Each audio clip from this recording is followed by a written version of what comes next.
हामीले उहाँलाई यो सर्टिफिकेट अफ एप्रिसिएसन भनेर हामीले सम्मान गर्ने जो अवसर प्राप्त गर्यौं त्यसको लागि हामी उहाँलाई दाइलाई हार्दिक धन्यवाद भन्न चाहन्छौं।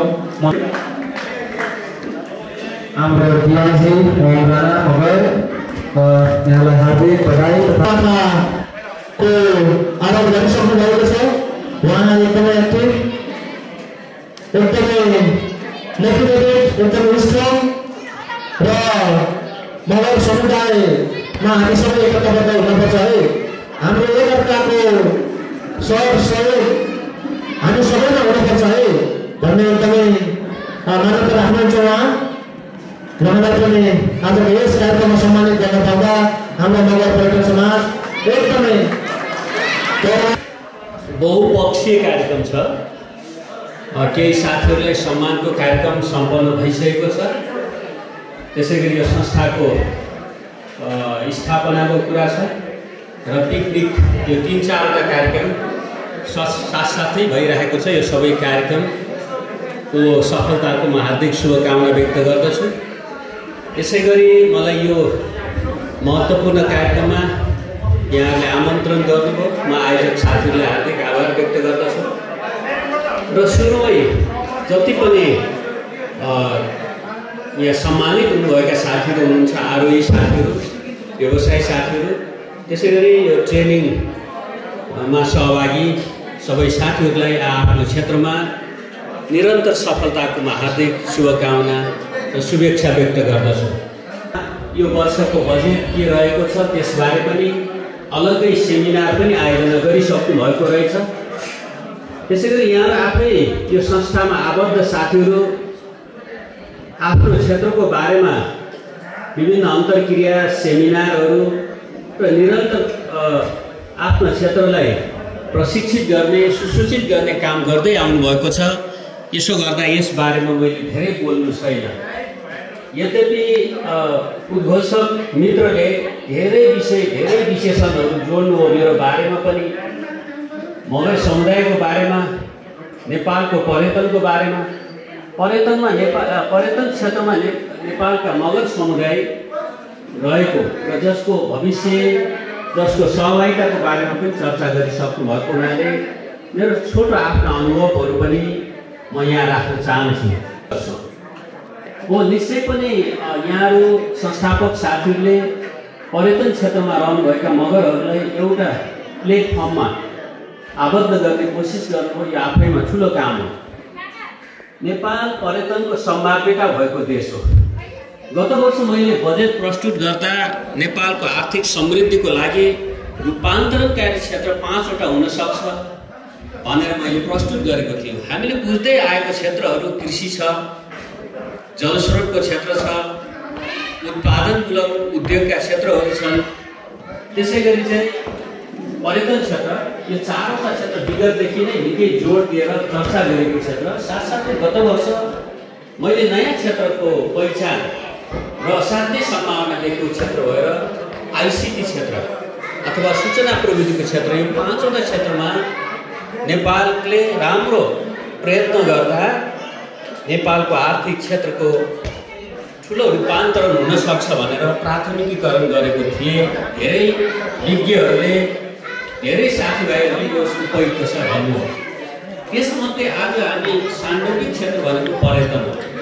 पर्यटन क्षेत्र किन हामी प्रतिस्पर्धी हुँदा रहेछौँ भने मैले एउटा सन्दर्भमा सिङ्गापुर मलेसियाबाट छुट्टिएर सानो असाध्यै अविकसित माझीहरूको बस्ती थियो।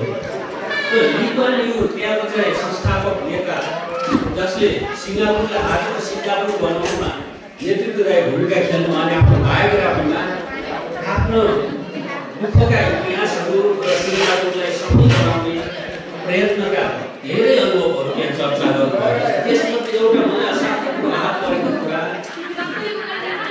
कि उहाँ सिङ्गापुर स्वतन्त्र भइसकेपछि शरीरको देशलाई कसरी विकसित बनाउने, नागरिकहरूलाई आर्थिक रूपमा कसरी सम्पन्न गराउने आफ्ना आइवाली मित्रहरूसँग अन्तर्क्रिया गर्नुभएको छ। र उहाँहरूले के भन्नुभएको छ भने तपाईँको चाहिँ देशमा धेरै जसो माझीहरू बस्छन्, माछा मार्ने मुख्य पेसा छ भन्दा त्यसको लागि तपाईँहरूलाई यो बन्सी अथवा हुक बनाउने फ्याक्ट्री खोल्यो भने माछा व्यवसाय अझ विकास पनि हुन्छ, तपाईँका नागरिकहरूले रोजगार। यहाँलाई पनि लगाएर आफ्नो सर्टिफिकेट दिइदिनुलाई हार्दिक अनुरोध गर्दछु।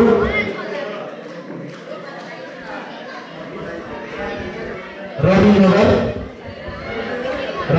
मैले अघि भने हामीले नगर इन्टरप्रेनरहरूलाई फोकस गरेर अहिलेको प्रोजेक्टको बारेमा हामीले एउटा छोटो 3 घण्टाको वर्कसप चलाएका थियौँ।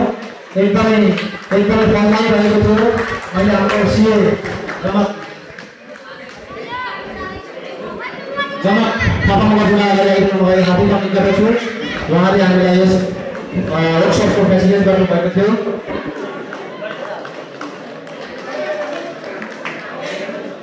कृष्ण कुमार मगर उहाँ अघि नै हामीले उहाँलाई सम्मान पनि गरिसक्यौँ। उहाँले 4 चोटि हामीले सब्मिट गर्नुभयो। अनि मैले अघि बताएँ उहाँ हाम्रो नगर समुदायबाट मात्रै नभई नेपालबाटै पहिलो अन्तर्राष्ट्रिय माउन्टेन लिडर पनि हुनुहुन्छ हाम्रो कृष्ण कुमार मगर। उहाँ पहिलो अन्तर्राष्ट्रिय इन्टरनेसनल माउन्टेन लिडर पनि हुनुहुन्छ। उहाँ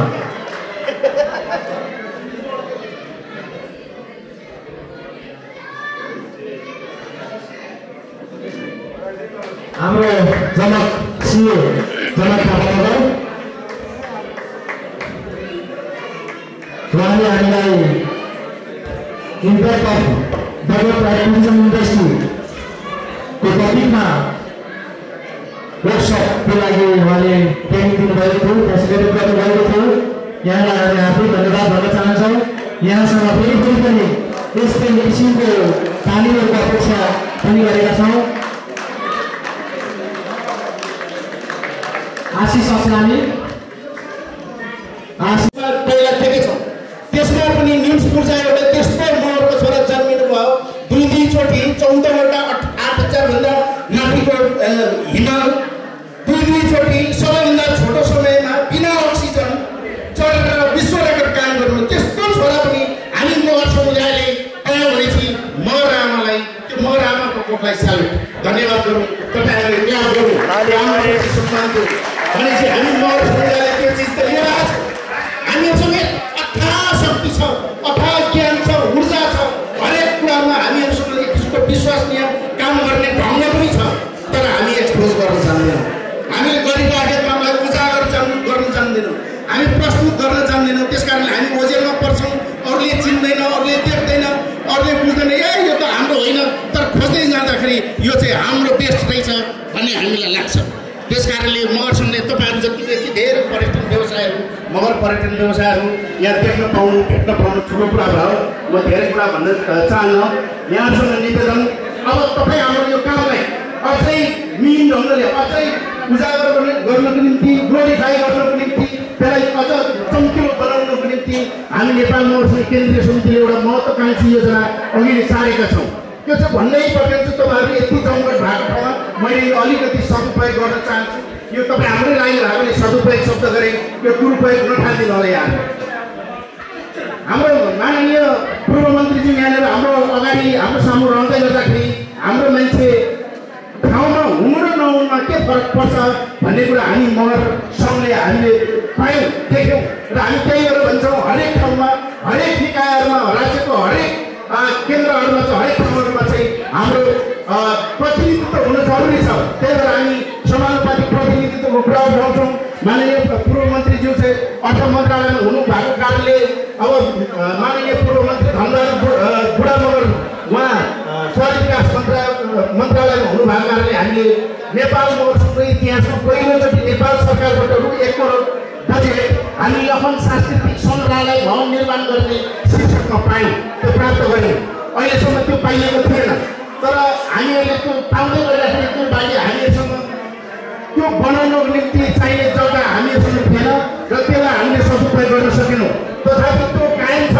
भोलिको दिनमा त्यहाँबाट सरकारबाट अब हामी हातेमालो गरेर सरकारलाई प्रथमसहित लखन थापासँग जोड्नको निम्ति उत्तरदायी बनाउनको निम्ति हामी एउटा महत्त्वाकांक्षी त्यो कार्यक्रम लिएर चाहिँ हामी सबै मगर समुदाय भन्नुहुन्छ भने अझै सबै नेपाली समुदायसँग पुग्दैछौँ र तपाईँहरूले 1000 रुपियाँ दिएर त्यो 1000बाट मगरसँग जोडिने अभियानमा तपाईँहरू जोडिदिनु भयो भनेदेखि जति सक्नुहुन्छ 1000देखि 5 करोडसम्मको हामीले योजना ल्याएका छौँ। त्योभित्र जुन तपाईँलाई सुटेबल लाग्छ, तपाईँसँग जे क्षमता छ त्यसबाट जोडिदिनु भयो भनेदेखि भोलि यही पर्यटन मगर समाजलाई पनि त्यो अभियानले त्यहाँबाट तपाईँहरूले गरेको व्यवसाय अन्तर्गतको तपाईँको टुरिस्टलाई तपाईँको भिजिटरहरूलाई ल्याएर लखनको बारेमा घुमाउने ठाउँ एउटा त्यसको केन्द्र पनि बन्न सक्छ। त्यसमा तपाईँहरूको विशेष कन्ट्रिब्युसन रहोस्। म यो यहाँसँग अनु गर्न चाहन्छु र यो अभियानमा आउने तपाईँको घर दैलोमा आउने तपाईँको अगाडि उभिने कोही पनि नेताहरू मगर सङ्घ मार्फत आउनु भएको छ भने तपाईँहरूले विश्वासको साथ रु 1000देखि माथि जति सक्नुहुन्छ त्यो सहयोग गरिदिनु होला। प्रथम शहीद क्याप्टेन लखन थापा मगरको अमरत्वको निम्ति उहाँको योगदानको निम्ति हामीले योगदानलाई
दुनिया साराले